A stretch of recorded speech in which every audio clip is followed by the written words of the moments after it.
Lion. Sankranti ಎಂದರೇನು? ಸಂಕ್ರಾಂತಿ ನಮ್ಮ ದೇಶದ ಪ್ರಮುಖ ಹಬ್ಬ.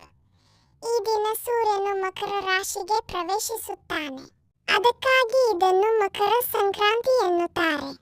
ಇದು ಯಾರ ಹಬ್ಬ? ಸಂಕ್ರಾಂತಿ ರೈತರ ಹಬ್ಬ. ರೈತರು ಬೆಳೆದ ಹೊಸ ಬೆಳೆಗಾಗಿ ದೇವರಿಗೆ ಧನ್ಯವಾದ ಹೇಳುತ್ತಾರೆ. ಸಂಕ್ರಾಂತಿಯ ವಿಶೇಷ ತಿಂಡಿ ಈ ದಿನ ನಾವು ಎಳ್ಳು ಬೆಲ್ಲ ಸಕ್ಕರೆ ಅಚ್ಚು ಪೊಂಗಲ್ ತಿನ್ನುತ್ತೇವೆ. ಹಸು ಕರುವಿನ ಪೂಜೆ. ಹಸುಗಳಿಗೆ ಸ್ನಾನ ಮಾಡಿಸಿ ಅಲಂಕರಿಸಿ ಪೂಜೆ ಮಾಡುತ್ತಾರೆ. ಹಸುಗಳು ನಮಗೆ ಹಾಲು ಕೊಡುತ್ತವೆ, ಕೃಷಿಗೆ ಸಹಾಯ ಮಾಡುತ್ತವೆ. ಗಾಳಿಪಟ ಹಬ್ಬ. ಮಕ್ಕಳಿಗೆ ಸಂಕ್ರಾಂತಿ ಅಂದ್ರೆ ತುಂಬಾ ಖುಷಿ. ಗಾಳಿಪಟ ಹಾರಿಸುವುದು, ಆಟ ಆಡುವುದು ಎಲ್ಲರಿಗೂ ಇಷ್ಟ. ಸಂಕ್ರಾಂತಿ ಸಂದೇಶ ಒಟ್ಟಾಗಿ ಸಂತೋಷವಾಗಿ ಇರಬೇಕು, ಎಲ್ಲರೊಂದಿಗೆ ಸ್ನೇಹದಿಂದ ಇರಬೇಕು, ಪ್ರಕೃತಿಯನ್ನು ಪ್ರೀತಿಸಬೇಕು. ಸಂಕ್ರಾಂತಿ ನಮಗೆ ಸಂತೋಷ ಮತ್ತು ಒಳ್ಳೆಯತನ ಕಲಿಸುವ ಹಬ್ಬ.